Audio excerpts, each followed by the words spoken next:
Hey guys, welcome to my channel Har Har Mahadev. कल है 14 जुलाई। सावन का पहला सोमवार शुरू हो रहा है। पहला सोमवार है, सबका व्रत होता है, शिवलिंग को जलाभिषेक किया जाता है, तैयारियां की जाती हैं। तो यहाँ पे कुछ मैंने तैयारियां की हैं, तो मैंने किस तरीके से तैयारी की है आप भी देख लीजिए। हो सकता है इससे आपको मदद मिले। चैनल पे नए हैं तो प्लीज चैनल को लाइक शेयर सब्सक्राइब करना बिल्कुल ना भूलें। तो कल से व्रत शुरू हो रहे हैं, तो व्रत शुरू करने से पहले एक दिन पहले ही मैंने कुछ तैयारियां शुरू कर दी हैं। सबसे पहले मैंने किया अपना मंदिर साफ। घर में जो भी मंदिर है उसे बहुत अच्छे से साफ सुथरा कर लें। जो भी बर्तन है पूजा में इस्तेमाल किए जाते हैं उन्हें भी अच्छे से साफ़ कर लें। उनका वीडियो मैंने अपने चैनल पर दिया हुआ है कि बर्तन कैसे साफ़ किए जाते हैं अच्छे से, हर तरीके के आपको मेरे चैनल पर मिल जाएगी वीडियो। अब थोड़ा सा डिटर्जेंट लेकर के एक कपड़े में हल्का सा उसे भिगो करके मैं अपने मंदिर को अच्छे से क्लीन कर रही हूँ। इससे क्या है, जो भी चिकनाई वगैरह होती है सब कुछ आसानी से निकल जाती है। जो बर्तन साफ करते हैं विम बार, आप उसका भी इस्तेमाल कर सकते हैं। आराम से अच्छे से क्लीन करने के बाद दूसरे ड्राई कपड़े से मैंने इसे पोंछ दिया है। उसके बाद जो पोशाक मैं नीचे बिछाती हूँ जिस पे भगवान जी बैठते हैं विराजते हैं, वो मैंने बिछा दी है और अच्छे से तस्वीरों को साफ कर करके इस तरीके से स्थापित कर रही हूँ। बहुत अच्छे से सफाई करनी है जिससे धूल मिट्टी कुछ भी गंदगी हो वो निकल जाए।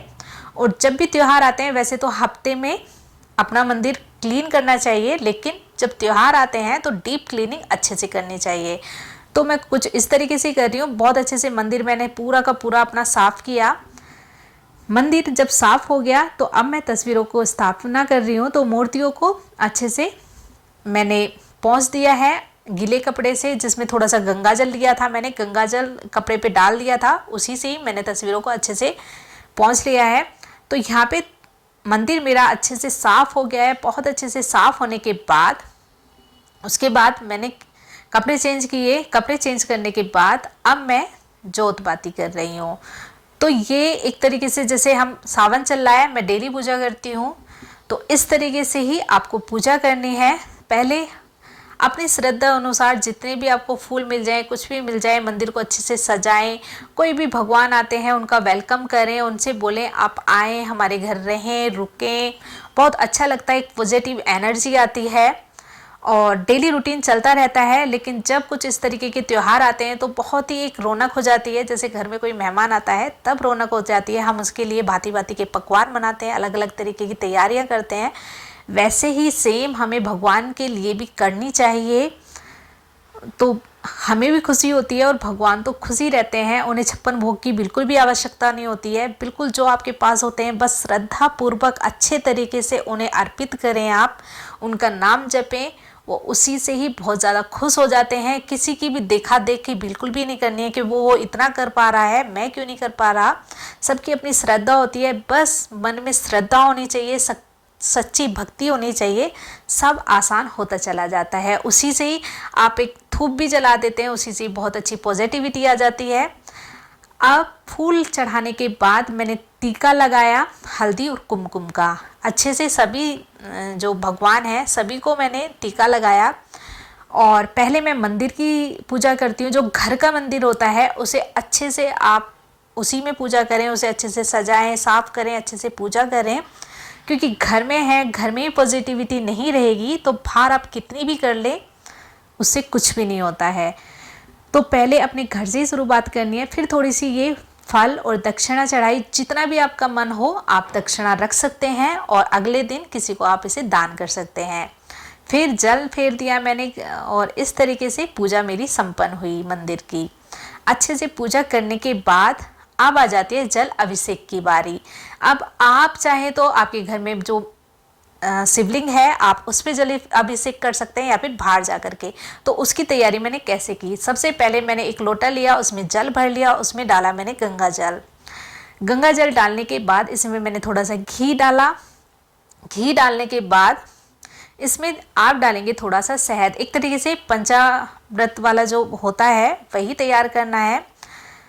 उसके बाद थोड़ा सा दूध डाला और ये हो गया हमारा पानी जल तैयार। और कुछ लोग खाली दूध से ही स्नान कराते हैं शिव जी को, हर किसी का अपना अपना तरीका होता है। तो मैं इस तरीके से करती हूँ और ये खाली सोमवार वाले दिन ही करती हूँ मैं। सावन के सोमवार में या फिर स्पेशल कुछ होता है इस तरीके से। बाकी दिन थोड़ा सा जल, दूध और नॉर्मल जल लेकर के मैं अभिषेक कराती हूँ डेली। लेकिन इस तरीके से सावन के सोमवार में या फिर कुछ स्पेशल होता है तो तब मैं करती हूँ। अब मेरे घर पर ही शिवलिंग है, मंदिर में मैं नहीं जाती हूँ क्योंकि जहाँ पर मैं रहती हूँ, मैं साउथ में रहती हूँ और यहाँ पे मंदिरों में जल चढ़ाने वाली वो सुविधाएं नहीं है जितनी हमारे उधर नॉर्थ में। जब हम जल चढ़ाते हैं, शिवलिंग को स्पर्श करते हैं, उस तरीके का बिल्कुल भी नहीं है। यहाँ पे चढ़ाते भी एक दो मंदिर में तो फटाफट से ऐसे भगा देते हैं। तो उससे अच्छा मुझे ऐसे लगता है अपने घर में आराम से पूजा करो। शाम को आप घूमने के लिए, मंदिर में दर्शन के लिए जा सकते हैं, लेकिन पूजा अपने घर में शांति से करो ताकि अच्छे से हो। तो मैंने घर पर ही स्थापना की हुई है शिवलिंग की। अपने उधर तो कितने आराम से जल चढ़ाते हैं, बैठते हैं, आपको कुछ भजन गाने हैं वो भी गा सकते हैं, उसके बाद माथा टेकते हैं, स्पर्श करते हैं, तो एक अलग ही आनंद आता है। लेकिन यहाँ के मंदिरों में ऐसा बिल्कुल भी नहीं है। दूर से ही आपको दर्शन करने हैं, जल की बिल्कुल भी सुविधा नहीं है यहाँ पे। और मैं अपने घर में ही करती हूँ। तो सबसे पहले मैंने शिवलिंग को जल चढ़ाया, उसके बाद 1 लोटा सादा जल शिवलिंग पे ढाला और अच्छे से शिवलिंग को साफ़ किया, क्योंकि वो जो हमने दूध, घी, हनी वगैरह डाले हैं तो वो चिपचिपी रह जाते हैं, तो इसलिए सादे पानी से भी इसे अच्छे से साफ़ करना है। उसके बाद शिवलिंग पे अच्छे से कुमकुम हल्दी का टीका करना है। बहुत अच्छे से टीका करने के बाद इस पे बेलपत्र चढ़ाने हैं श्रद्धा से। आप भगवान जी को बेलपत्र बहुत प्रिय होते हैं, खास करके सावन के महीने में ज़रूर चढ़ाने चाहिए।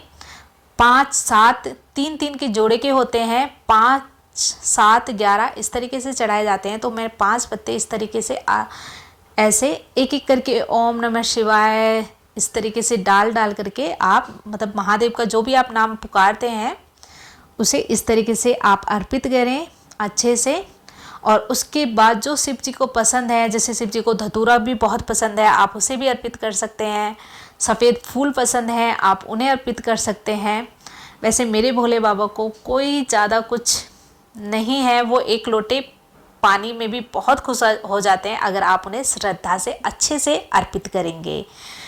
तो बस यहाँ पे मैं अभी फूल अर्पित कर रही हूँ मैं उन्हें, और बहुत अच्छा लगता है मुझे जब भी कुछ स्पेशल पूजा होती है। वैसे हर सोमवार को मैं करती हूँ, लेकिन इस दिन सावन के जो सोमवार आते हैं इनमें एक अलग ही रौनक हो जाती है, एक अलग ही वाइब आ जाती है। जैसे नवरात्रि भी आते हैं, बहुत ही एक अलग ही वातावरण क्रिएट हो जाता है। ऐसे लगता है साक्षात जो भी भगवान है वो हमारे साथ में ही रह रहे हैं, हमारे पास में ही हैं। तो इसलिए सच्चे मन से पूजा करनी चाहिए, उनकी सेवा करनी चाहिए। डेली के रूटीन चलते रहते हैं, लेकिन कुछ अलग करना है तो इस तरीके से करते रहना चाहिए।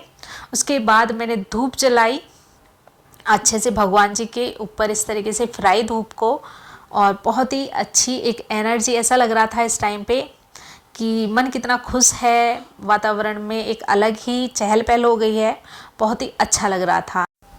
धूप चढ़ाने के बाद मैंने जो दक्षिणा थी वो अंदर ही चढ़ा दी थी। आप चाहें तो शिवलिंग पे अर्पित करें या फिर महादेव आपके जो अंदर बैठे हुए हैं आप वहाँ पर भी उन्हें अर्पित कर सकते हैं। जो भी आपकी श्रद्धा हो, जो भी आप मिठाई, फल, जो भी आप अर्पित करना चाहते हैं अर्पित कर सकते हैं। आप चाहे तो खाली दूध से स्नान करा सकते हैं, जैसी भी आपकी श्रद्धा हो। बस भगवान श्रद्धा के भूखे होते हैं, उन्हें कुछ नहीं चाहिए। तो इस तरीके से मैंने सावन की तैयारी की और ये वीडियो आपके लिए मैंने शेयर किया है। होप आपको ये वीडियो पसंद आई होगी। तो प्लीज़, पसंद आई हो, आपको इससे कुछ मदद मिली हो तो ज़्यादा से ज़्यादा शेयर कर दें, लाइक कर दें, चैनल को जाते जाते सब्सक्राइब ज़रूर कर दें। Thank you.